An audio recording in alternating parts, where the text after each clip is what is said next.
Welcome into this Monday edition of the Oxford Exxon Podcast. Chase Parham and Neal McCready, Clark Ford studio here.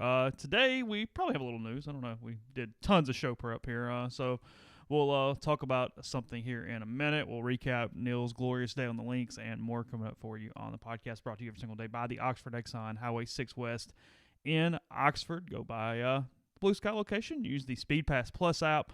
When you do that, you can get your fuel. You don't have to touch much of anything. Safest way to get gas in Mississippi with all Blue Sky locations, including the Oxford Exxon. Go next door to the Oxford Crystal. Use the drive-thru to get a little grub, little lunch as well. And again, coming to you from the Clark Ford studio.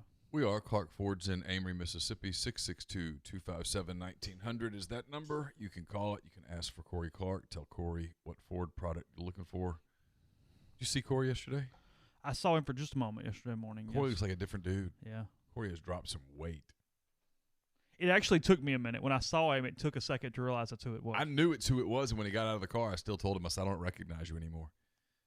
Anyway, you can call Corey. You can talk about his weight loss if you'd like. You can also ask him for a quote on the Ford product of your choice. He'll send it to you within 15 minutes in business hours, right to the bottom line. No hassle, no haggle. You get your quote, and the rest is up to you. You can take that quote, shop it around, or you can do what I've done. Let's get into a Clark Ford. You'll love the product. You'll love the service after the sale. 662-257-1900. A guest will join us tomorrow. You'll hear from Nick Williams. I just got finished taping a 50-minute interview with Nick, and he joined on the Rafters Music and Food Hotline. Rafters on the Water is open. It's located at the Sardis Marina, where you can come experience outdoor dining unlike any place in North Mississippi. The menu offers shrimp, Mississippi catfish platters, along with gourmet burgers and Louisiana-style po' boys served on Leidenheimer French bread. They're open Wednesdays and Thursdays, 3:30 to 10, Friday through Sunday from 11 to 10.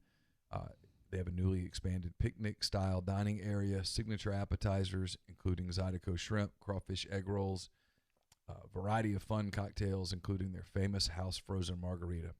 They've got to-go and pickup available as well. Curbside, that is. 662-712-6162. So we haven't talked about it. You posted a note about it, everything going on with Fabian Lovett, Jerry and Jones, that whole situation. I think you covered it in 10 Thoughts a little bit as well. I'll just hit it this way. I'm assuming that probably eliminates any other potential transfers out of there as well. It's a good question. That subject has not come up. That's a good question. I would assume so. I would guess. That's just my thought process there. Yeah, I would assume that whatever came up as a yellow flag. It wasn't a red flag. It was a yellow flag. As you wrote, it was a lesson in the rivalry that was not crazy expensive and that you better learn. Yes. That's what it was. Yes. I thought what I wrote yesterday was different. I thought what I wrote yesterday was spot on. I'm curious, I have all the Mississippi State people on mute, so they could be blowing me you got up. all of them on mute? I mean, that's a village. I pretty much have the whole village on mute. All dog. If they've ever come at dog me, smack 18 and 22 and 34 and 41 anything, and the whole deal. If they've ever come at me, I've muted them. Maybe Tennessee and Florida State, because we don't deal with them on a day-to-day level. Is there another fan base that is as anonymous on Twitter as they are, where everybody's dog something? Nobody got a name on Twitter. Like, nobody's the average – well, not nobody. We have some listeners. Thank you guys from the Golden Triangle. But for the most part, as far as the really vocal crazy ones, it's never like John Doe from Starkville. It's all dog whatever. Like, it's an interesting phenomenon. I'm trying to think. Because I'd say it's a bot, but it's not a bot. Like, it's LSU's not that way. Auburn's not that way. No. Alabama's not that way. Not that way at all. Florida State a little bit with the two ball that stick thing. out. Tennessee more than Florida State to me, and that could be because I encountered them Twitter more is often. Psycho. Yeah, they're insane. I don't know about A&M. Florida State's a weird place as a rule. I hate Tallahassee. You know, I hate Florida for the most part, the whole state. But Tallahassee's awful. Just awful. I'm trying to think if I've driven through. I don't know that I've spent any time in Tallahassee. Well, you've missed I nothing. really don't. I don't know. I've never been to a game there. I've had to go to several games there. And really? Yeah. Oh, yeah. When I was at the Mobile Register, when it was the cash register, they decided for a while that we were going to absolutely cover Florida State as almost a beat for a while, which was a complete disaster. But yeah, I've been to a lot How far is of Mobile Florida State from games. Tallahassee? 230 miles. Come on. About the same as it is to go to Auburn. Yeah, but yeah, big difference. So I think commercial appeal for a while tried to really cover Arkansas for a little bit. Like, it's like, what are you doing? Like, I remember that back in the day. Yeah. Long way to Fayetteville. A little bit, yeah.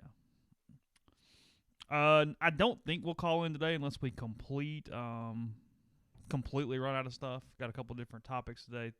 Webb, thanks, by the way, as always. Webb, thank you, buddy. Appreciate you. That's awesome. Yeah. But a lot of Oxford restaurants back open, I'm noticing. Is that right? Like normal open? Well, gradually it's happening, yeah. Which yesterday, and we're not talking a lot of local politics necessarily today, there was some confusion, though, I saw in multiple places on the whole mask things at Alderman meeting yesterday. Prior to yesterday, mask in restaurants, when you're not at the table, was recommended. It went to required yesterday. So if you were already seeing it the same exact way, there's no change. But they went from, hey, we'd really like you to do that, to you have to do that yesterday. I thought you had to do it. Yeah, it was recommended. Now, I think the restaurants Is that sort of like voluntary workout starting on June? It's not completely out of the realm of the same thing. Yeah, so skip a couple and see how voluntary those bad boys are. See what happens to your spot if you volunteer. That's the way it was in high school too. They do that. They'd be like, "Hey, 6 a.m. workouts, voluntary." Yeah, all right, good luck. So there's that. I saw swimming pools went from 20 occupancy to 50 yesterday locally. I think that was one. I know they're at least doing something as far as opening up. You would have a better idea with M-Trade Park and the different rec league stuff around town as well. I think 100 people around a field is the new rule. Carson has his first soccer practice since March tonight at 5:30. He sent out a text. His coach, he plays for the Flood. His coach sent out a text that I have to have a yes or no. Are you coming? Got to have the number. I must have it.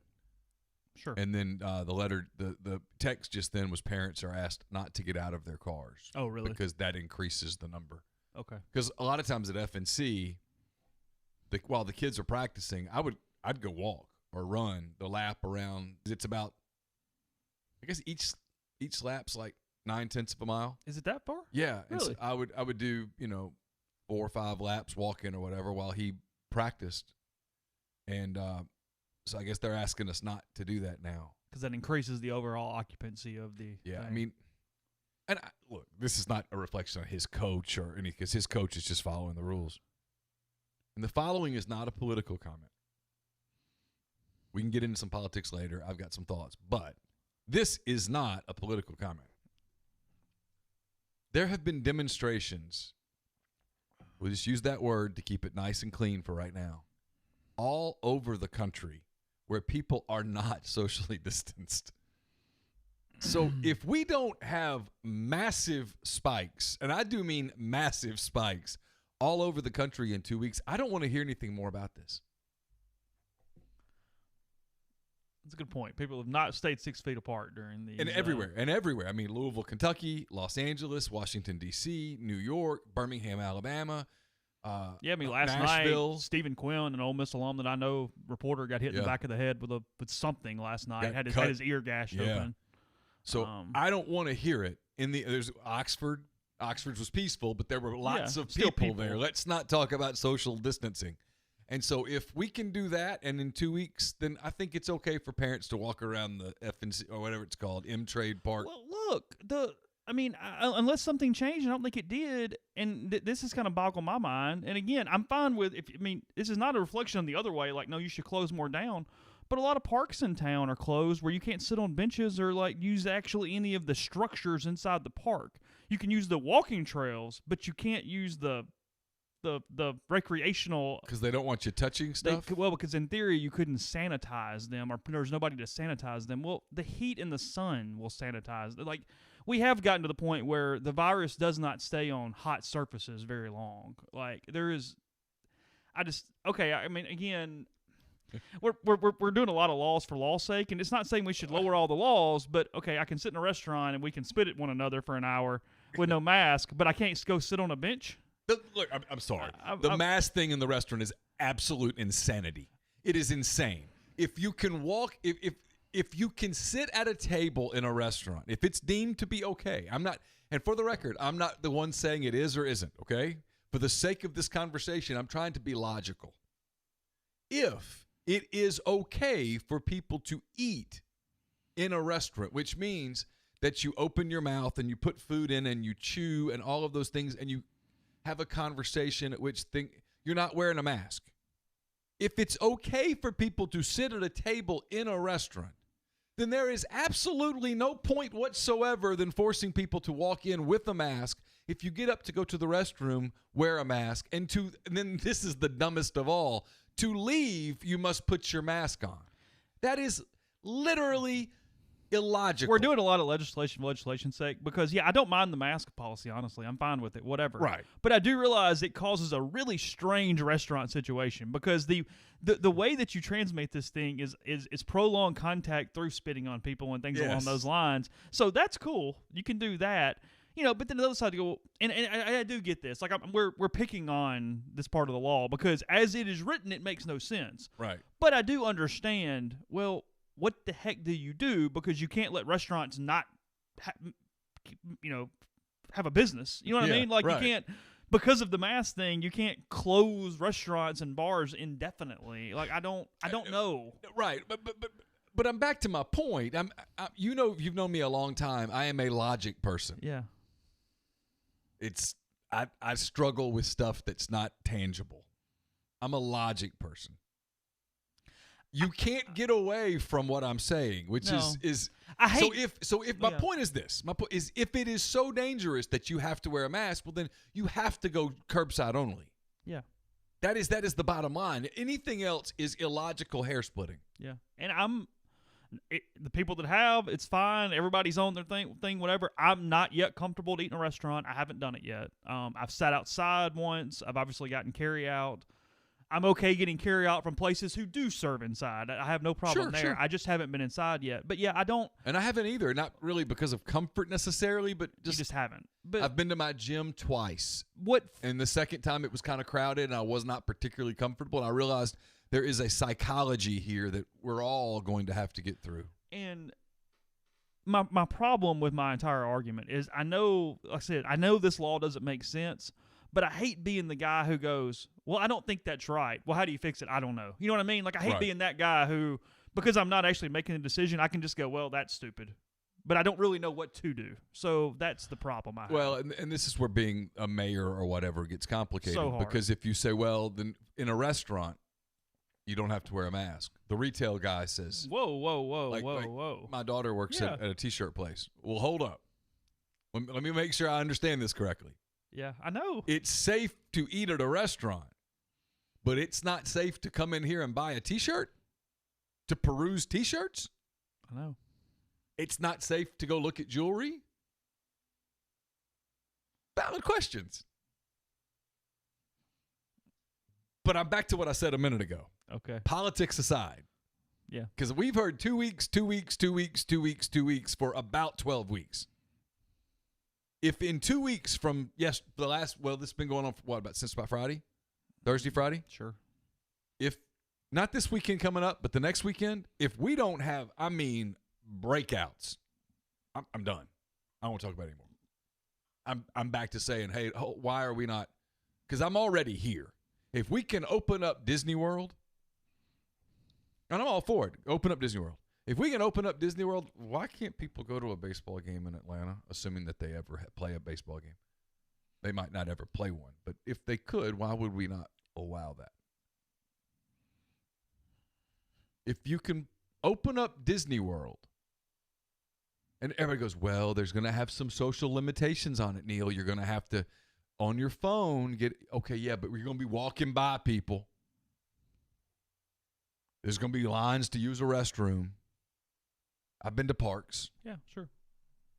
why can't someone go to a football game in Knoxville? I mean, I don't help. I'm back to my logic thing. Now, inside is a different deal. Yeah. Like sure. I was reading LSU. I put it on the message board today because I thought it was interesting. I don't know if you read it. Saw it. LSU put out, hey, here's our game plan for the fall. Not for athletics. Academics. But academics. And inside, there appears they're going to, I think, require people to wear a mask indoors for classes and when you're moving around in hallways and elevators. And as of today, that's the plan. I mean, it's all subject to change. Inside, I can at least, okay. Even if I don't necessarily agree with it, I can see the logic behind it.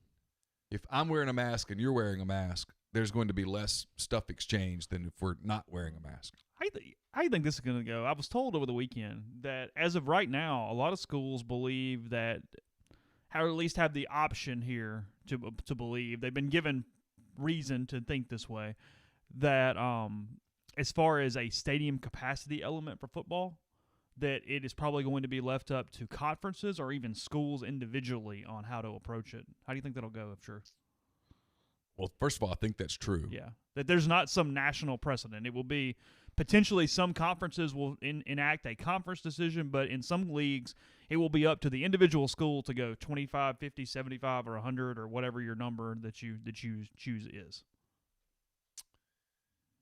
Oh, well, we're going to find out which schools have the stones, number one. Which schools are talking to what doctors, what medical people. The problem, like if you're, let's take Ole Miss. We cover Ole Miss. Let's talk about Ole Miss. If you're Ole Miss, you're Keith Carter, and you're the people over there, and you're having to make these decisions, you got to kind of start making them fairly. I mean, you got some time. I think they're just planning all of them right now and just kind of hanging on going, Well, I mean, Ray Tanner had a great point the other day. He said, the longer you can go, the better. The easier, the better the decision ultimately leads to. But there does come a point where you've got to say, are we, you don't just get up in the morning and go to Disney. At some point, you got to plan the trip. Yeah. You got to buy the tickets. And so, I mean, there's and that's not apples to apples. I get it, but look, you know what I think about this. I think you open up the stadium. I think there's going to be a certain degree of social distancing that happens anyway. I think a certain element, and you know me, I will never be the one that makes fun of anyone who says, I don't feel safe. Cool. Sure. Hey, man, I get it. Or the person that says, I'm not going to go unless I believe everyone's wearing a mask. Or if you told me that early in the year, and I know it would be uncomfortable, I get it, but where they told people we're begging you to wear a mask.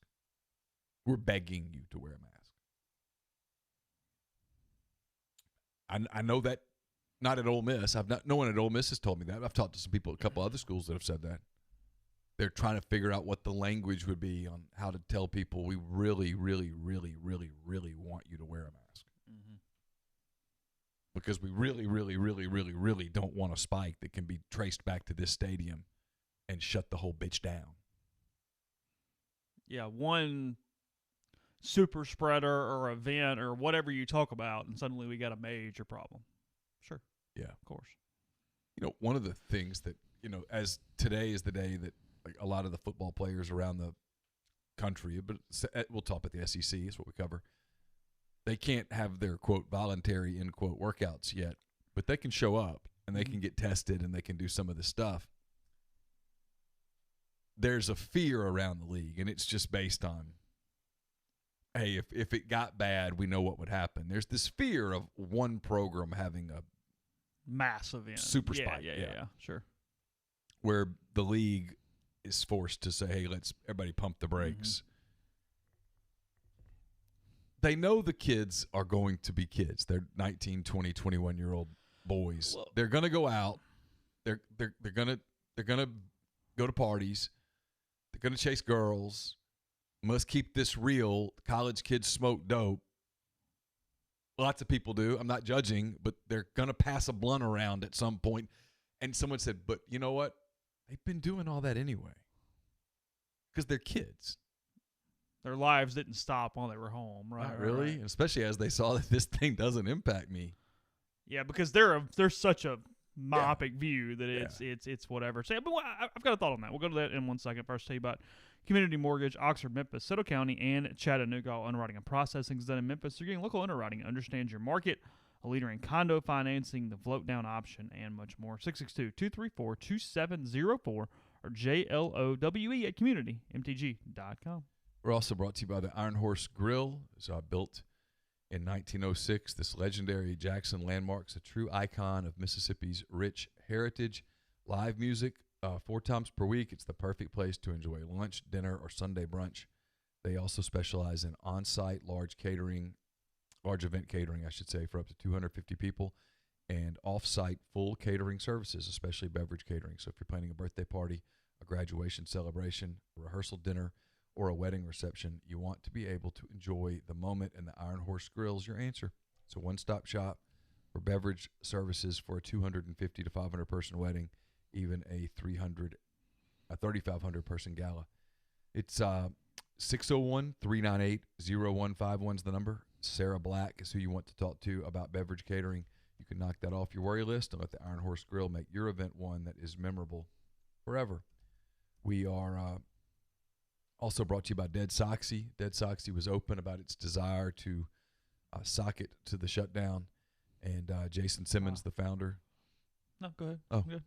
he came on this network of podcasts and stated the challenges that the company was facing in the midst of the unknown. While a lot of companies furloughed or closed their doors, Dead Soxy sought out to take a different approach. Their core beliefs rely on relationships built with their customers. The pandemic has challenged those business principles in every aspect. And they want to thank the Rebel Grove community, the MPW digital community for their support.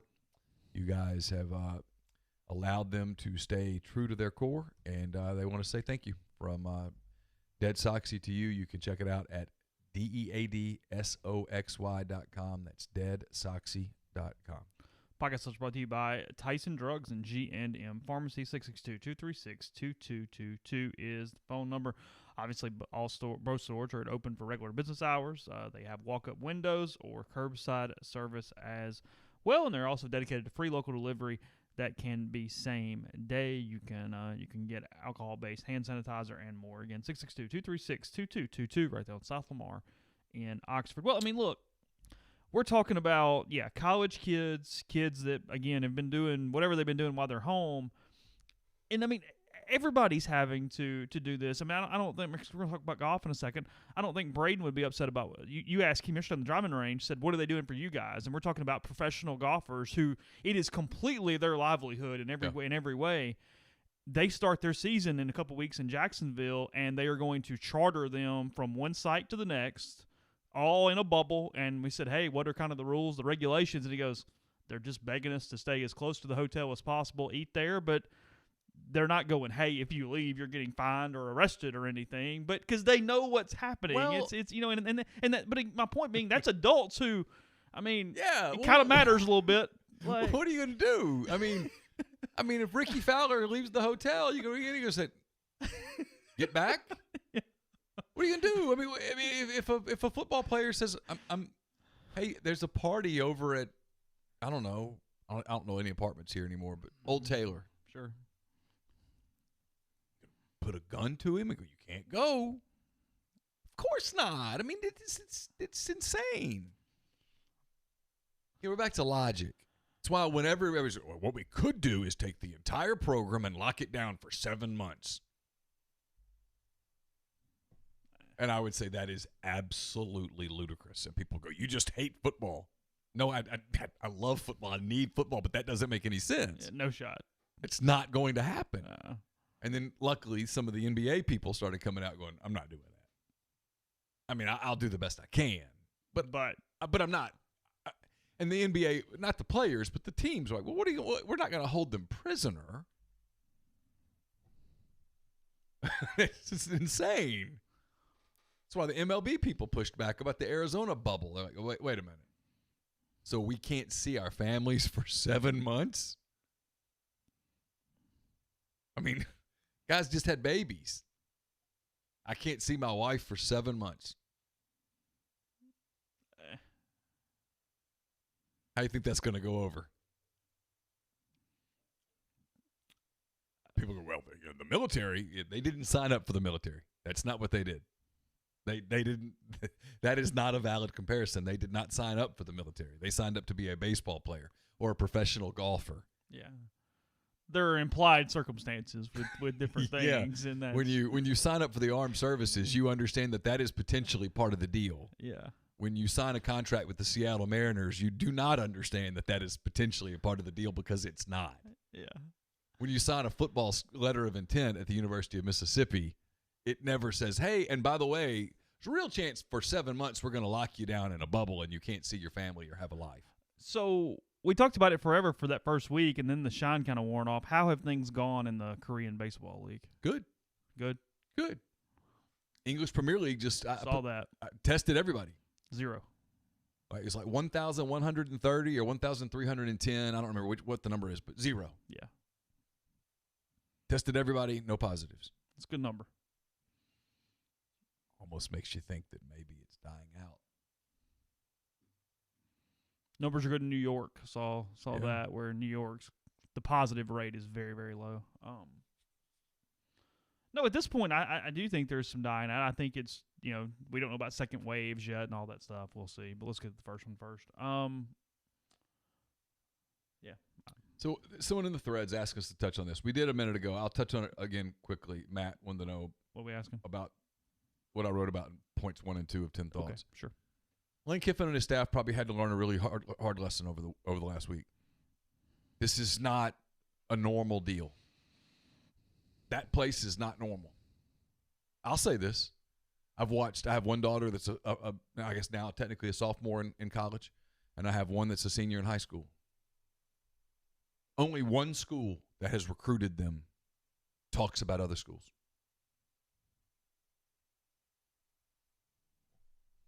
Mississippi State talks about Ole Miss. During the recruiting pitches. During the recruiting. I can tell you that both. What's the message? Just that it's better for Mississippi kids. They paint a picture of Ole Miss that is stereotypical. Tennessee doesn't do that. Oklahoma didn't do that. Arkansas doesn't do that. Arkansas, in fact, every trip we've ever taken to Fayetteville with Campbell and then Caroline's taking a visit there too, it's always people say nice things about Ole Miss and Oxford. Complimentary. How beautiful it is. The Grove, blah, blah, blah, blah, blah. How cool the square is. Talk about different restaurants. People say nice things. Different deal. It's an obsession. It's an obsession that goes all the way to the top, goes to their chancellor or president, whatever he's called, and it goes all the way down. It's obsessive. It's one of those things. You and I talked about this a little bit, and I think both of us were probably wrong. We thought, Mike Leach, Lane Kiffin, maybe that'll cool it off. Mm-mm. Nope. I think Mississippi State's told Mike Leach, hey, you can cool that chummy shit. Pardon my language. We're not going to do that. I'll tell you this. I'll be careful about how I do this. I've talked to some people at Ole Miss. I get the impression that what was once, and I'm not saying Ole Miss is going to leave the trophy on the field. I don't know. I doubt it. There's an understanding at Ole Miss right now that that's a problem, the deal at State. It's a problem. It's something that, it's an intensity that I don't think they can match. I don't think they want to match it. Look, if your stated goal at a place like Ole Miss, I bet Robertson right now is just I'm just giving it. I bet he's just swelling at this moment. If your stated goal at Ole Miss is to win championships, I mean, if that's legit, you want to be a nationally relevant program. Sure. If that's really what you want to do, be a nationally relevant program pick your sport. Beating Mississippi State's got to just be a given.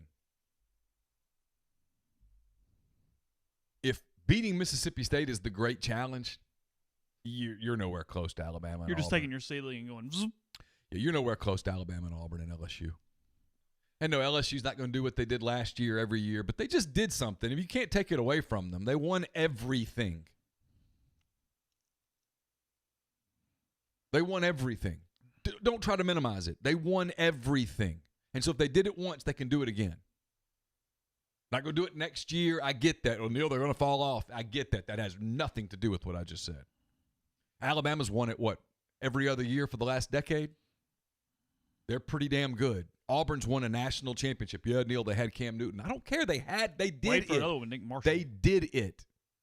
They've been in the championship game twice in the last 12 years. That's indicative of a program that knows how to get there. That's half your damn division, boys and girls. So if your obsession is with Mississippi State, you are effed. It is over. Done. The rest of it is words. At some point, Ole Miss has to take that this is my opinion. They have to take that theory and make it reality. You have to minimize that deal. And you have to win. You still have to beat their ass. You have to win. You have to win, but you have to get past that. And the truth is, unless they're going to dramatically change the way that they recruit students, not student athletes, students, institutionally you got to get over it. Forget it. Yeah, they recruit a different kind of kid than we recruit. We recruit out-of-state kids. We have big alumni bases in Dallas and Houston and Atlanta and Nashville, Charlotte now. That's our goal. That's what we want to do. We recruit a different kind of kid. The Mississippi kids that we recruit and the Mississippi kids that they recruit are not always the exact same kind of kid. Next. That's calloused and it's flippant, and a lot of people will not like it, but that's what you have to do, or else you become obsessed with the deal. And athletically, winning that game has to mean to Ole Miss about what it means to Georgia to beat Georgia Tech. Yeah, we did. We beat them. We had to. It's a step on the road I'm taking. Yeah, like Tennessee right now. Yeah. I guarantee you. Let's take Tennessee for a minute. Mr. Zoom himself, Jeremy Pruitt. Yep. It's a given that they beat Vanderbilt to get back. If you're losing to Vanderbilt, two out of every 3 years. Completely meaningless. I mean, the rest is, you damn sure not beating Georgia and Florida. And all of you sons of bitches are fired. Yeah. And so it's got to be that way, or else it doesn't work. And their obsession with you, and here's the lesson that Kiffin and them have to learn. And frankly, if Jerry and Jones and Fabian Levitt are the vehicles to that lesson, it was worth it. You can't be sloppy here. Notice I didn't say cheat. I didn't say they bought anybody, because they didn't. But you can't be sloppy. You can't have anything that they can attach to and start yanking on. You can't leave a loose thread. And I think that's about all it was a loose thread here and there. They will absolutely cling to it. This is not Alabama and Auburn where I've had people ask me this, Chase, over the years. What's the difference? Alabama and Auburn's a Cold War. Mm-hmm. They understand shared nuclear weapons. Either one of us can hit the button, but what good is that doing because the entire world's blowing up? They understand that destroying one another does no good. And so they bury the hate. There's animosity and there's some ill feelings, and it'll get a little salty when one dominates over a period of time. But for the most part, there's a begrudging mutual respect. And they just don't go down this road. Well, and look, it's both sides. It's minimizing for all the crap we're talking about. And again, you have to win the game. And you got to win the game consistently. I mean, we always talk about, okay. And then you can't do the deal on the Jumbotron where you pick on Dan Mullen and all that. You cannot do any of that, and you can't have a coach who gets emotional about beating them, and that feeds them. So we always talk about this, and I think this is relevant here. We always talk about Texas A&M, tons of resources. Why are they not good? You know what I mean? Yeah. They don't have to even deal with the crap we're talking about from a whatever level. You know why they don't take a step? Because they can't beat Ole Miss and Mississippi State consistently. Yeah. Ole Miss has played really damn well against Texas A&M since they joined the league. Yeah. State's won 4 of the last 6 against A&M. I know. That's why A&M can't get over the hump. They can't beat Ole Miss and Mississippi State. Yeah. And if you're Ole Miss, that's what you do. You got to beat A&M. You got to beat Mississippi State. You got to beat Vanderbilt. And Arkansas. Then you figure it out against in Arkansas, and then you figure out the rest. Because here's the reality: at Ole Miss, you're never going to quote consistently beat Alabama. Yeah, not gonna happen. Alabama's got to go into the show if you do 8-2 and 10 out of 10 for them. Yeah, if you're Ole Miss, I mean, over a 10-game stretch, 4-6, 5-5 is about as good as you can hope for against Auburn. My opinion. LSU 5-5 in a 10-game stretch, you take it right now. But the other ones, you got to beat them. You can't have 5-5 against Mississippi State in a 10-year span. 5-5 against Arkansas right now in a 10-year span. I'll look at you and go, oh, you failed. I mean, you're not winning.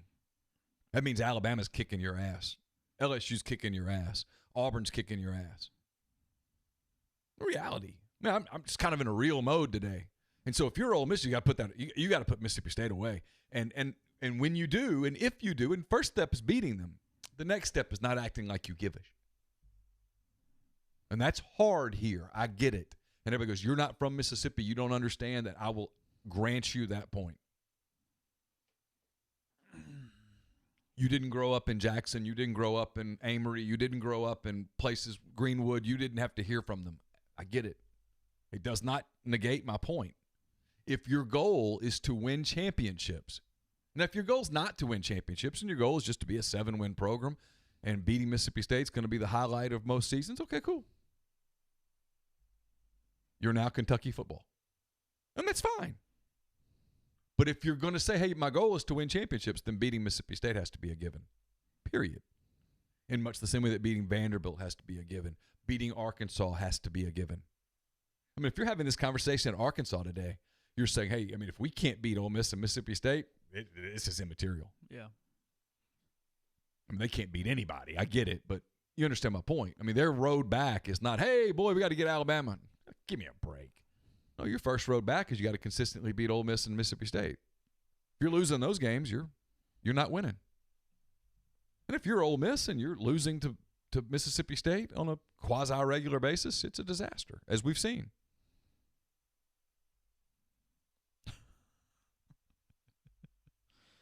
Yeah, I mean, I know. And Jake asked the question in the thread, where's Sankey and all this? No one wants to believe me. I'm just going to tell you, I'm looking right into the camera and telling you that Greg Sankey played absolutely no role whatsoever in Ole Miss's decision to move on from Jerry and Jones and Fabian Lovett. Greg Sankey played absolutely no role. Zero. A little bit of sad news. Pat Dye has passed away. Saw that a few Jay minutes just ago. told me that, yeah. Yeah, sad to go across. 80 years old for the former Auburn coach. He had coronavirus, correct? I have no idea what level that played, but yes, he was a COVID-19 positive at some point. I will say this about Pat Dye. I never covered Pat Dye. Obviously, when I covered Auburn, I covered Tommy Tuberville and Terry Bowden. Pat Dye was always accessible to me. Really? If I needed Pat Dye for something, I could get him. He was colorful. He was funny. He came from that old guard of coaches, Vince Dooley and Billy Brewer. And who else was in that group? The names that immediately come to mind. Absolutely hilarious storytelling. And played at Georgia, coached at Auburn. Got involved into a rivalry. Ironically, Vince Dooley went to Auburn, coached at Georgia. Yeah. You always wonder, why don't you guys just trade places? It would make more sense. But loved Auburn passionately, yeah. and was a fascinating person to talk to. Yeah. If you're injured, not sure where to go, no matter where you are, Special Orthopedic Group has you covered with 3 convenient locations in Tupelo, Oxford, and New Albany. No referral is needed to schedule any appointment with one of SOG's fellowship-trained subspecialized surgeons at any one of the 3 locations. 24-hour access for scheduling. SOG makes it easy to accommodate you. Call 767-4200 or request an appointment through their website, www.sogms.com. Special Orthopedic Group. Choose a specialist. Choose SOG. We're also brought to you by Nest & Wild. Sleep better with the Nest & Wild mattress. Nest & Wild is a Mississippi-based mattress company making a high-quality mattress delivered right to your door. They make buying a new mattress easy. Every Nest & Wild mattress is 1 foot thick, giving you comfort and support that will last. A lot of online brands sell an 8-inch, 10-inch mattress with less support, durability. Not Nest & Wild. Every mattress, whether it's California King all the way down to a twin, is 1 foot thick, 100% American made, and the pricing is absolutely great, and we'll make it even better. Go to nestandwild.com, buy a mattress. It's a 99-night trial. Try it out. Sleep on it for 99 nights. Make sure you enter the code REBEL20, REBEL20, at checkout, you'll get 20% off your mattress. It's going to arrive at your door in 3 to 5 days. We're also brought to you by Pinnacle Trust. Taping a Mind on My Money podcast at some point tomorrow.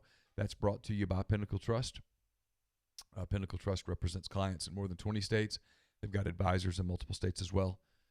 They provide detailed, specialized investment management, financial planning, retirement planning for individuals and businesses, and much more. They treat investment like a commodity. Decisions are made using objective information and research, not emotions. So regardless of your level of wealth, Pinnacle Trust will sit down with you, listen to your goals, study your expenses, and put forth a comprehensive, detailed financial and retirement plan built just for you. Cookie cutter financial planners put you in a box. Pinnacle Trust builds a box just for you. It's pintrust.com. PINNtrust.com. Tell them that you heard about Pinnacle Trust on the podcast. You'll get 10% off your first year's fee. And we're brought to you by John Edwards of Regency Travel Incorporated in Memphis. A lot of things are opening back up. We talked about Disney World, SeaWorld. Some of the national parks are starting to open back up. A lot of the beaches are opened again now. So if you've been quarantined for 3 months, you're losing your mind, and you need just to get away, get in touch with John. There's all sorts of deals out there, and he knows all about them because of his experience with travel and his affiliation with Virtuoso, which is a worldwide network of travel partners that allows him to supply his clients with added values, unique benefits simply not available to other travelers. 901-494-3387 or jedwards@regencytravel.net. Give him a call, give him an email, give him some parameters, give him a budget. He'll give you options that you won't find on your own. And no, you don't have to live in or near Memphis to take advantage of his services. Also, first-time clients get $50 off their first booked trip just by telling John you heard about Regency Travel on the podcast.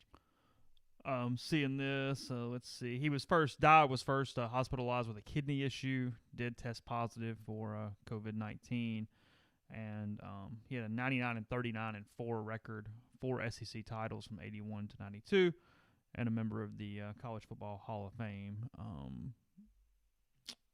in 2005. Yeah, I think that maybe came from Charles Goldberg. Legend.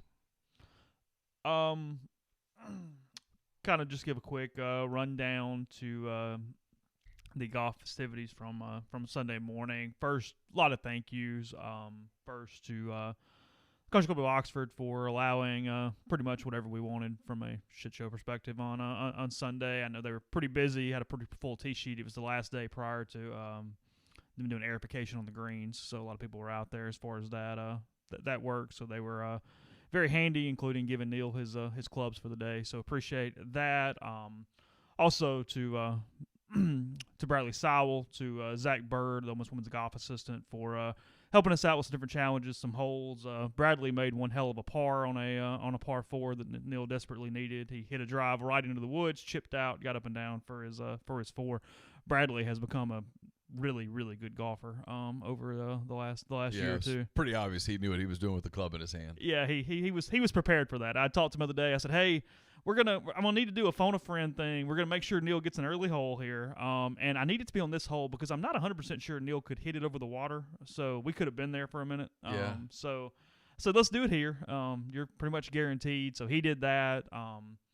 Zach Bird did a kind of a 14-hole club challenge against Braden, incredible, where they hit every club in their bag toward a par 3, and they got a point for every time they landed on the green. And you did see some little bit of wizardry there, is trying to make some clubs stick on the green. Yeah. So all of that for me, frankly, was kind of intimidating. It's a different game all of a sudden, isn't it? Yeah. Well, I mean, I knew it was a different game, but like I watched Braden tee off a couple times, and I'm like, oh, come on. Like he hits these missile shots, and he's like, I think that's landed. I'm like, it never lands. I mean, the ball just kept going. That thing's in orbit. It looked like the spaceship that had launched the day before. The par 3 challenge was kind of fun because Braden was trying to hit a club that would go probably about 100 yards, and he was trying to hit it 140. So he's starting it out way right and trying to bring it back and hook the crap out of it and all this stuff. And it is kind of neat to watch people who can really move the ball in all directions. But yeah. nonetheless, got that. We have all the full YouTube video on the site. The YouTube page at Ole Miss Sports Rebel Grove. Search whatever you would like to find that. You can do that. Haley did a really good job, kind of hanging out with us, getting that recorded and up for you from a broadcast standpoint. She got to see great golf and awful golf all at the. There was a lot of same extremes. time. Well, because the employee coming around in the beverage car, she stopped and she was like 80 yards up and on the right, and she thought she was out of the way. And we're like, no, come on, you're right in the wheelhouse. And to my credit, I said, no. So she came up. I don't know where this thing is going. Yeah, and she goes, what are y'all doing? I said, well, we're filming. We have a pro golfer, and then we have a non-golfer. And she kind of laughed. She goes, he's the non-golfer. I went, yes, he's the non-golfer. Oh, yes. That is correct. But really, above all else, really appreciate Braden because he was fine with anything we threw at him. He was a pleasure to be around throughout the morning. He did everything to try to make the match last a little longer for potentially donations, for views and whatnot, including he was 3 up on 16 and basically hit the ball in the water on purpose to try to give a hole away and get it going. I still couldn't get it. Yeah, still couldn't make it happen because Braden made about a 40-foot par putt after he had already hit it in the water. Well, when he hit it in the water, I knew he was faking it. I was like, you did that intentionally. Well, he said he was trying to drive the green, and there was water all around the green. Yeah. I mean, he had to hit the ball over a house and trees in a general direction there. But he was not very locked in. He made 6 pars in a row. He bogeyed 7. Unfortunately, he got a little locked in. Big say he was 1 over through 7 and shot 68 and finished 5 under on the day. He birdied 8, 10, 14, 17, 18 coming home. Yeah. It was impressive to watch. I tell you, especially for somebody like Neal who isn't around a lot of golf people necessarily. I mean, I've been to tournaments. I mean, and look, Braden very likely will have a career on the PGA Tour and have a career at it for a long time. I think there's no doubt he's good enough, he's focused enough to have a career on the big tour for a while and let that be his calling card. But it is amazing to watch him hit golf balls and look up and go, hang on, from a ranking standpoint, there's 200 people in the world better than you at this. Like, you know what I mean? Like where you go, what's that next step even look like? Because he can do some pretty remarkable things with a golf club in his hand. So donations still live. I've got to transfer all the stuff to bank accounts and stuff, so it'll be a bit before we do that. You can do it on Venmo, search MPW Digital if you'd like to contribute, or on PayPal. You can use my email address, chase.parham@gmail.com, or Oxford Exxon Podcast. The link is on the board for that. It's all over Twitter. I think it's even still pinned in a post on my Twitter profile. So you can do that. Again, 60% will go to the United Way of the Mid-South, and 40% will go to the Boys and Girls Club of North Mississippi. So that is how we are. That's how we're divvying that up. Anyway, sorry, I had plotted something. Anyway, yeah, that's it. So yeah, it was a fun day. You can find all the stuff there on the site, but couldn't have picked a better person to do it with. Again, Braden did a heck of a job, and we'll it was fun. See what's it's fun. See The weather was awesome. I think I provided some comedy. Neal hit a wall around like 13 or 14. Well, I made some mistakes from a couple mistakes. What'd you do? Well, Rizzo the dog, his stomach alarm goes off earlier and earlier every day, and so when it went off at 5:30 on Sunday morning, I got up and I had a cup of coffee and I ended up going upstairs and I did 2 Peloton rides. 1, because I was trying to get a little loose, and 2, because I'm obsessive. And instead of just doing a nice casual ride, I kind of got into the ride. And when you're going to be out in the heat for like 5 hours. Well, I wasn't thinking about it. So anyway, I had one of those 1 bars, the little protein bar. Well, that did it. And I put it in the ice in the little cooler and I was going to have it before we played, and we were on like the 8th hole, and I realized, I haven't eaten anything. And I had a little sinking spell. Yeah. And I don't know that was enough to overcome the sinking spell. And so I kind of did hit a wall. Like, I just kind of got fatigued. And I also hit 277 shots. And so that does wear you out a little bit. I don't know what you shot. I did not keep up with your total score at all. I thought the front 9 was better than the front 9 the last time. I thought the back 9 was far worse than the last time. Well, I was out of gas. That is a credit. Now, we had a couple of holes that were sort of gimmies, but the scoring system was pretty fair. I mean, he won 3 and 2. That was not a big deal. And frankly, you were 1 up when he was 1 over. When he was just kind of piddle-paddling around the course a little bit. I hit a few fairways this time. You did. I mean, I hit everything else too, but and you still putt pretty well. Missed a couple short ones, but for the most part, you putted pretty well. yeah, Your speed is pretty good. yeah, I'm for okay whatever with the reason. putter. I liked that putter, by the way. I mean, did you? Yeah. Our biggest mistake on getting you a hole was on 16 when Braden did hit it in the water. We should have had you putt from way off the green. Yeah, I tried to chip. It was a gimme. We could have just won the hole if we just move it forward at all. Yep. That was probably the biggest mistake that we made. Because Well, and then I was better with that. What it was, this 48.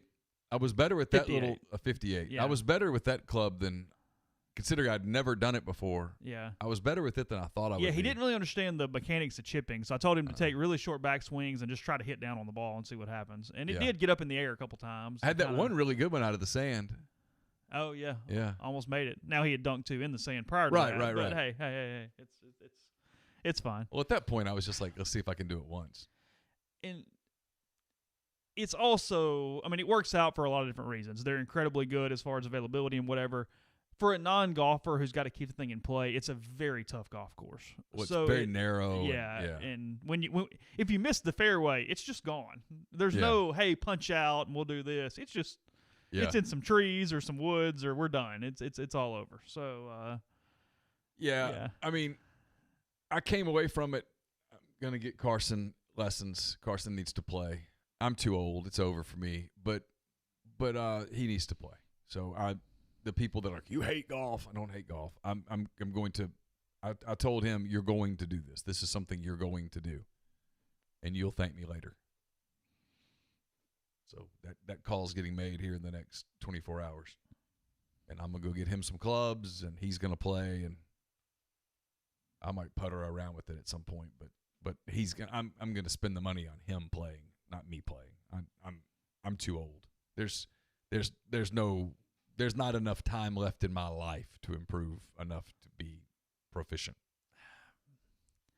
you would probably see some gains quickly, but I completely understand not wanting to spend the effort to do so. Yeah, I would need real lessons, just in general. Mm-hmm. Now the good news is you have no bad habits. You have no bad. Right, you have no that's habits true. at all. That's you haven't true. played so much golf in a poor way Right. that it's like, well, okay, I got to fix you for 6 months before I can try to do it Right. correctly. No, you're pretty blank slate. Yeah. And then occasionally you do hit one where it's like, I'd be damn. Like sort of, I it had has a few some, shots. I mean, Yeah. in fairness to me, on that course, if you're just god awful with no athletic ability, you don't finish the round. you don't finish the round. I Yeah. mean, I do, not to toot my own horn, but I do have a modicum of athleticism that allowed me to think through a few things and be able to Yeah. execute some stuff. And even a couple of your lost ball. You only lost 9 this time. 10? Yeah, 9, I think. 9 or 10. Yeah, something like that. Well, you lost 8 of the ones that we got you, but then you also I lost lost a little that pink pink ball. Yeah, the pink ball. and maybe a Bridgestone.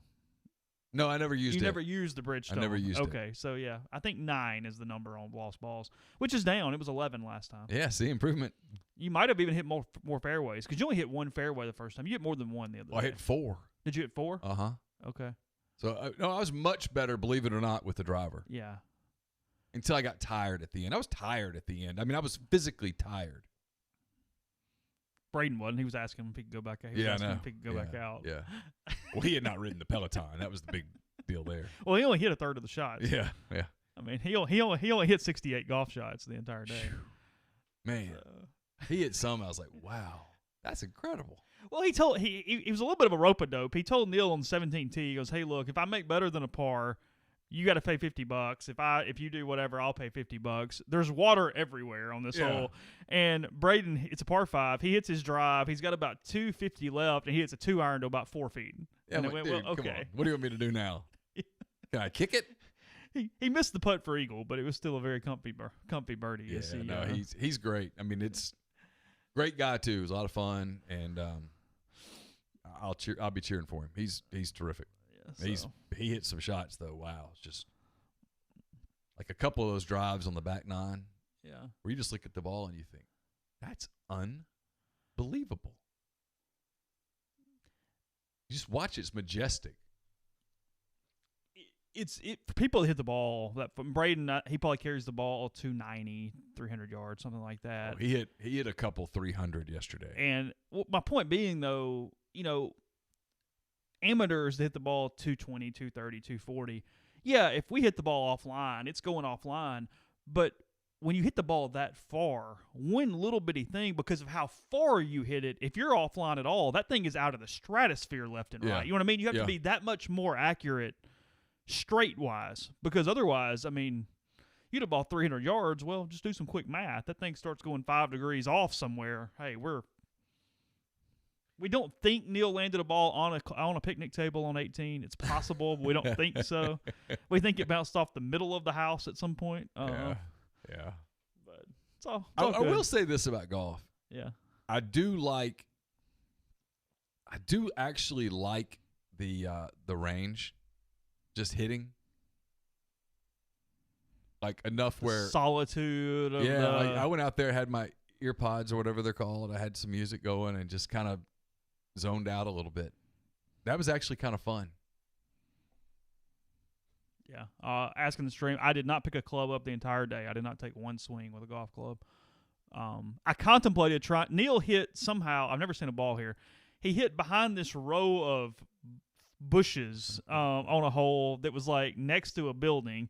And you had a very small window, and I thought about hitting the shot, and I thought, okay, Braden, you come hit it because I can film you, and this actually might be fun. And he hit it just short of the green from back there. But unbelievable. That was the only time I even thought about picking a golf club up. But that's where I hit it. Zach found it later. It was still in the pampas grass. He was like, "You almost got it out," and I almost did because I hit that ball really sharp. Yeah. And it just didn't. It was the shrubbery was thick. Yeah, there was a lot of stuff. But I almost got through all of it. Yeah, that was pretty. It was fascinating. Yeah, so that's a hard game, man. Oh man, that is a hard game. I mean, I got to be honest. The people that go out and shoot 115s every day and talk about how much they love it, I look at them like, you are clinically insane. You don't think you would enjoy being bad at it? I would have to have some ability to get decent. I would have to feel like I could get to a point where I could shoot 100. Probably the cutoff where, hey, I know I'm at least gonna move the ball. I'm not gonna embarrass myself in a group. Yeah. I'm not gonna be the one that slows the group to a crawl. Mm-hmm. I would think 100's the cutoff. Yeah, that's where if you played a easy course and you played okay, you could actually do a little better than that. There would have been some positives to running you out at the university course. Frankly, I don't know that we could have gotten the time necessary out there to pull it off. Because it's pretty crowded, right? Oh yeah. It would have helped you for sure. He would have shot a 12. Well, that was a little bit of my concern. I thought, okay, if Braden at least is kind of whatever, maybe he shoots 72, 74, not really paying attention. Well, that gives us a lot more leeway than Braden going out and shooting 63, and then suddenly we gotta really get to work here. Because if he made anything worse than or anything better than 4s, I knew we were in trouble. He had to make some 4s and 5s to give us some chances. Because he said on the first tee, he goes, "Look, this is kind of up to Neal. If he plays the hole and moves it forward, there's nothing I can do." But it's also up to Neal if he hits it and duffs it 10 times. There's not much I can do. Well, because like the first hole, I had a couple of good shots where I stayed on the green in the fairway, and he was like, "Well, yeah," and I was like, "Yeah, but I can't do that for 18 holes. I can't stay in the middle." Yeah, you were 1 up through 1. I mean, just rolling. I mean, I wanted to stop right there. The first hole was moving on. Well, I asked if we could do a scoreboard shot at that point and save it for posterity. Yeah, He did kind of look at me one time after one. He was like, "Am I in trouble?" I was like, "No, just give it a minute. Yeah, just hang on. It's going to be okay here." The Citadel sometimes gets a field goal in the opening drive. If you're curious at his shots, by the way, I think literally his entire round is on his Instagram account. So you can go check his story on his Instagram account, and I'm pretty sure his entire round is there if you have the desire. So that would be worth watching. Yeah. The other one, not so much. Unless you just want to contribute to us. Yeah. So, podcast brought to you in part by In-House Interior and Design. 662-681-6241 is the phone number. You can text or call Nikki and tell her what you got on your mind. You've been cooped up in the house during the pandemic. Maybe you're seeing a lot of things you want to change, including maybe some things that will bring equity to your home as well. You can get contractor crews up and running and much more. They give discounts for dorm room assignments, for new clients, and more. So, again, you can call and text, and they will take care of you there. In-house interior design, 662-681-6241. We are also brought to you by Grenada Nissan. If you're in the market for a Nissan vehicle, Grenada Nissan's the place to go. They've got a complete selection of new and previously owned Nissan vehicles, great lease deals as well. It's GrenadaNissanUSA.com. We're also brought to you by Oxford University Bank, OUB, locally owned and operated right here in Oxford. When you deposit money at OUB, that money and the vast majority of the bank's profits go right back into the Oxford community. OUB gives you the comfort of home, all the benefits the big mega banks provide, all the technology and products you can want, all with the personal touch. When you call OUB, you speak directly with the live person. There's no 10 buttons to push, no 5 minutes to wait. You also get Kasasa. It's the absolute best cash checking account. And with Kasasa, OUB will pay customers 2.5% interest on their balances and up to $50,000 and refund ATM fees nationwide. To learn more about OUB, check out liveoxford.bankoxford.com or call 662-234-6668. OUB is FDIC insured. And we're brought to you by Bluff City Advisory Group. They're dedicated to building the future you desire. Founded in Memphis in 2019, their team is comprised of established and seasoned financial experts who came together to serve individuals and families of their beloved hometown. The firm is built on decades of wealth management experience, and they have seen it all. Their financial advisors have a reputation for professional excellence. Their clients rely on their high level of confidence and integrity. So whether you need guidance on developing a financial plan, creating a customized executive benefits program for your business, or preparing a detailed asset allocation analysis, Bluff City Advisory will provide forward-thinking, cost-effective investment strategies customized to uniquely fit each client. You can get in touch with them at 901-365-3447 or email Ben, B-E-N, at bluffcityadvisory.com.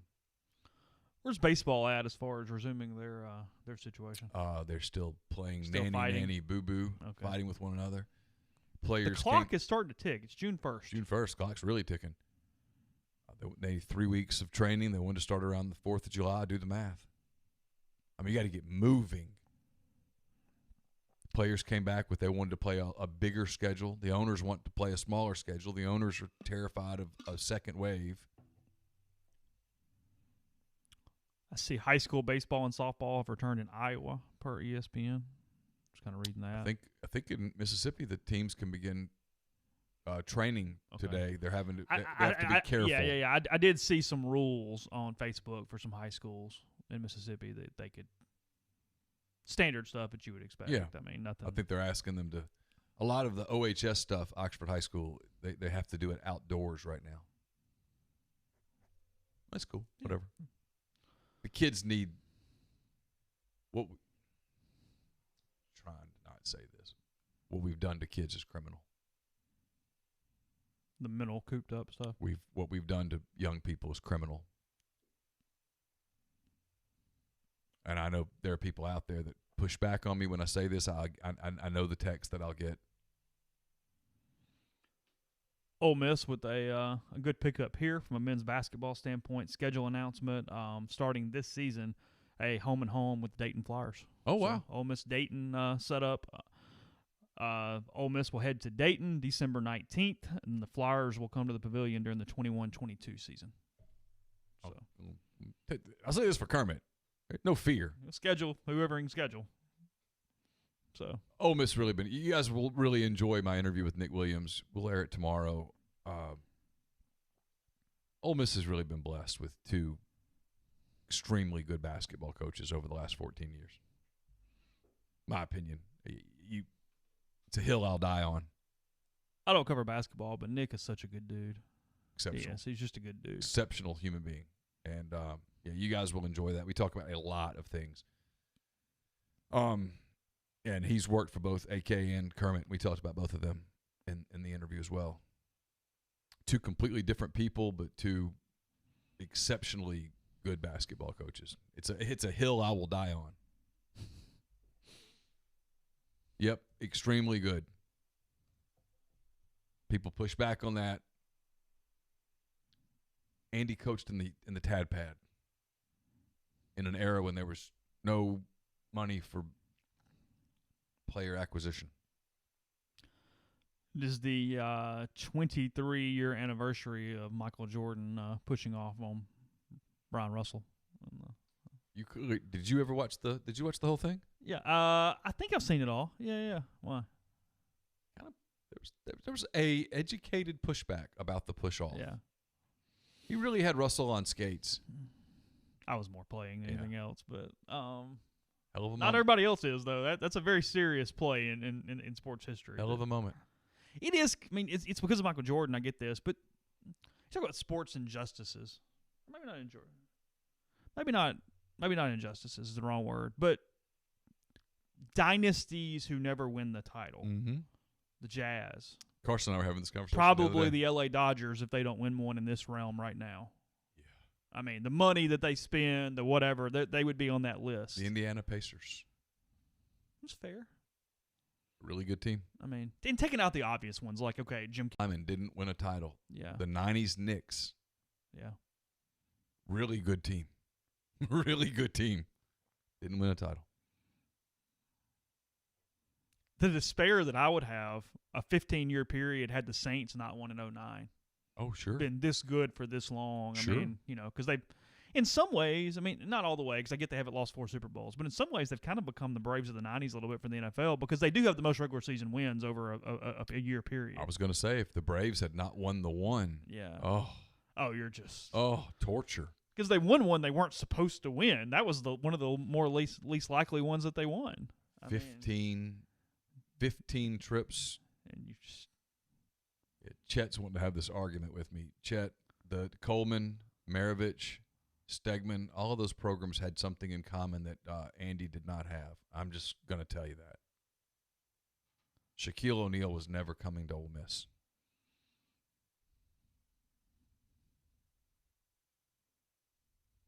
Mark Gottfried would not have won at Ole Miss the way that he won at Alabama. That's interesting, too, because a school that does not care. Mark cared. He did. He did. Stansbury cared. And had the ability to care. Yeah. I mean, Gerald Wallace was not coming to Ole Miss.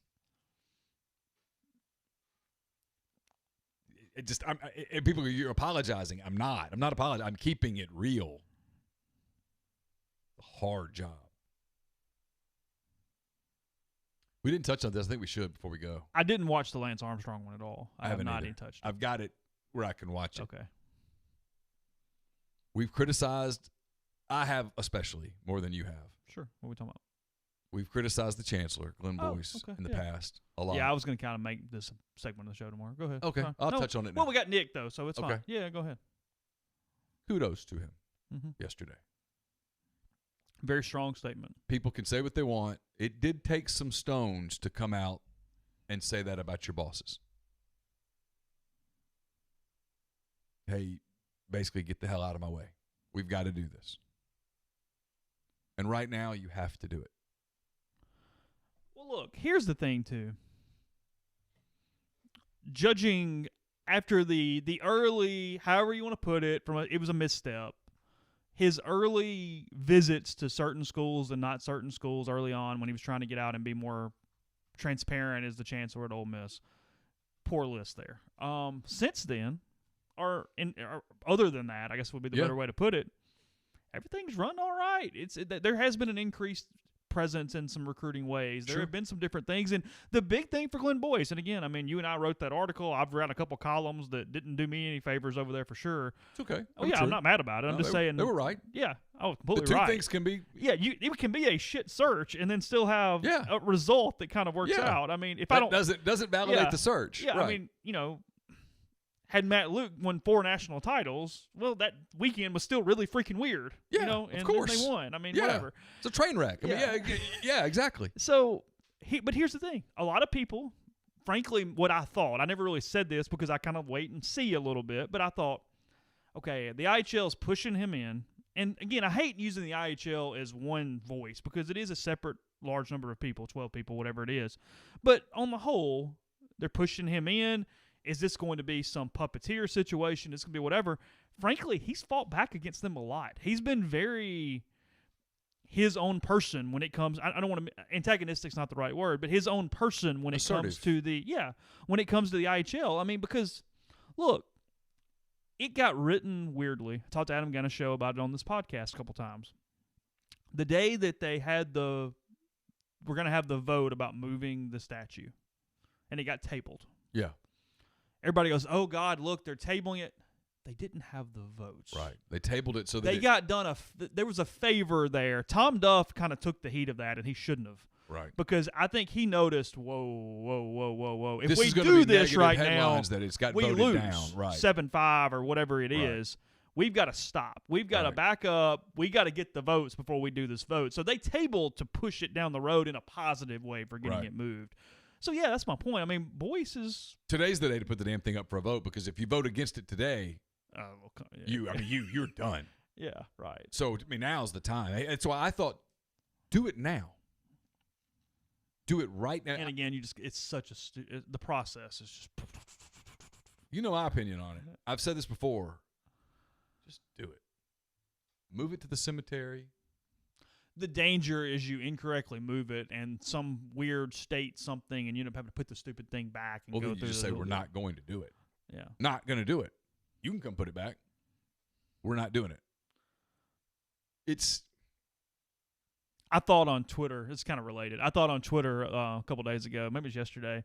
Robin has never been more happy to set somebody straight on how something works, because she was getting heat about the Lafayette County statue. They said that whatever, and she goes, "Hey, my alderman can't do that. That is a Lafayette County Board of Supervisors decision. That's on them." Yeah, I don't blame her. Yeah, she's like, tweet at somebody else. That one's not me. You know, she's got to think that thing's right in the middle of the Oxford Square, and I can't do a damn thing about it. Yeah.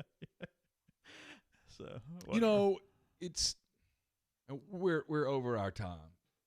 It's been a fascinating few days, because there's and I wrote about this in 10 Thoughts. There are protests, and then there are riots. Oh, two completely different things. They're not. Yeah. They're not the same thing. No, there haven't been riots or protests. There've been riots and protests. And there's riots inside a protest. Yeah. But now's the time when I think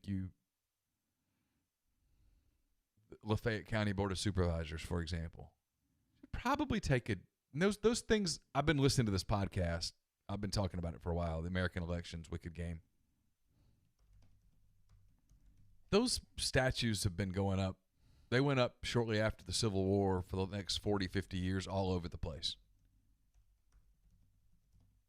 I don't think there's any way to contextualize them at all. Stuff like that is, I don't know. The big thing that Mississippi could do right now is, this is an opportunity for Mississippi to go, hey, you know what?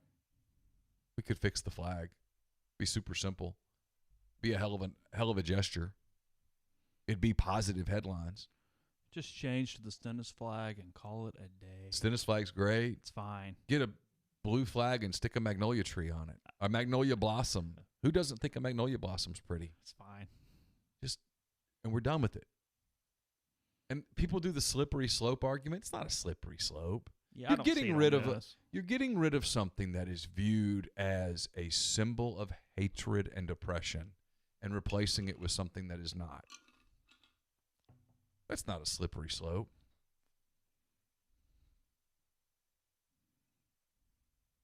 That's common sense.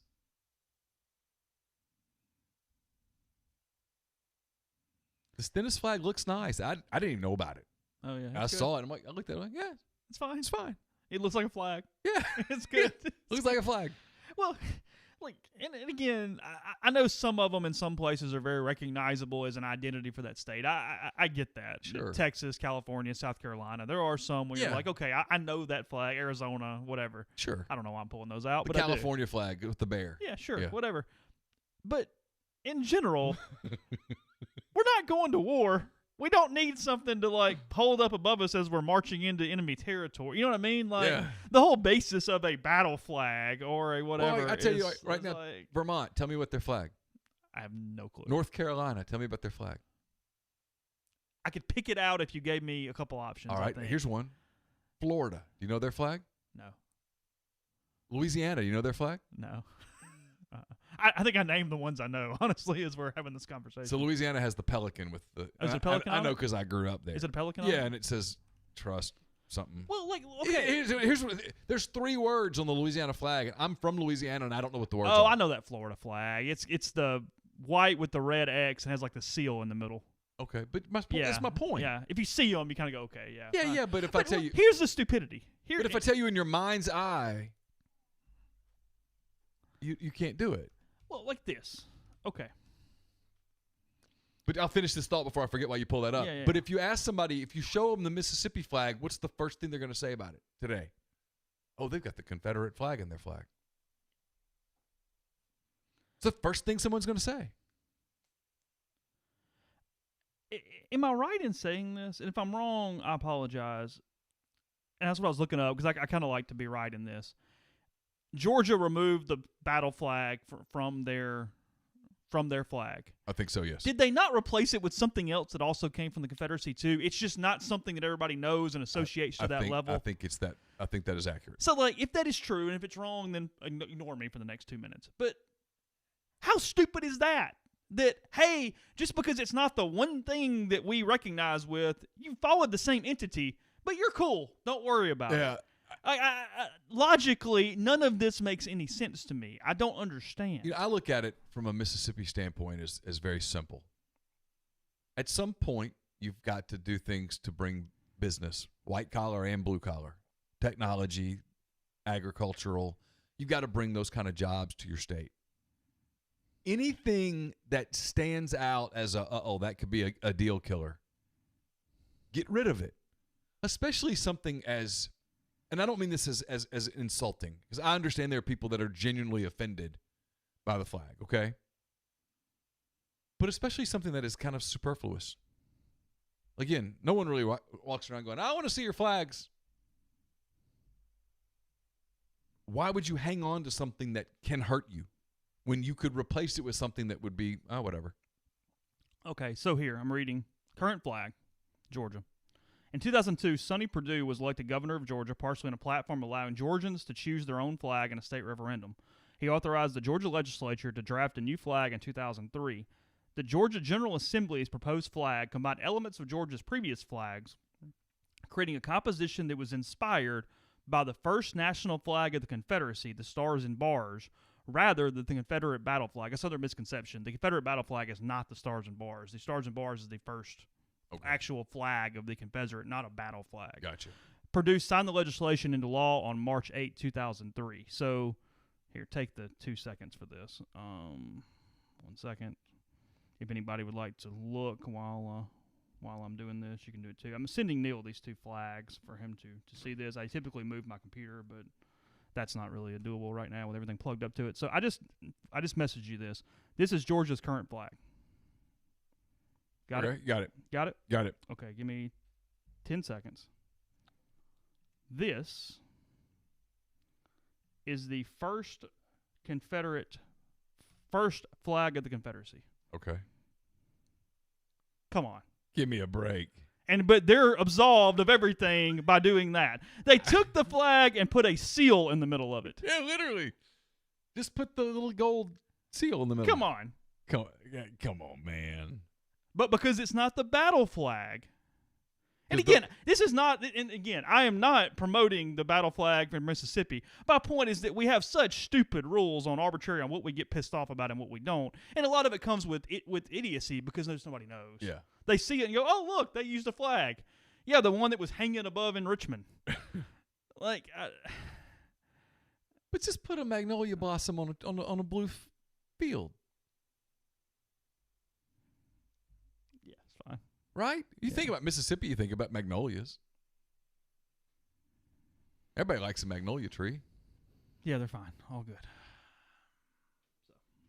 I don't know. But kudos to Boyce yesterday for what he did. That needed to be done. It was a voice that needed to be heard. Yeah. So Nick Williams, the majority of tomorrow's show. Neil is taping a Greatest Pod in the South in about an hour. It's 1:23 p.m. as we close the podcast right now. So we'll have that to you and more and a podcast throughout the week. So have a good day. We'll talk to you again soon.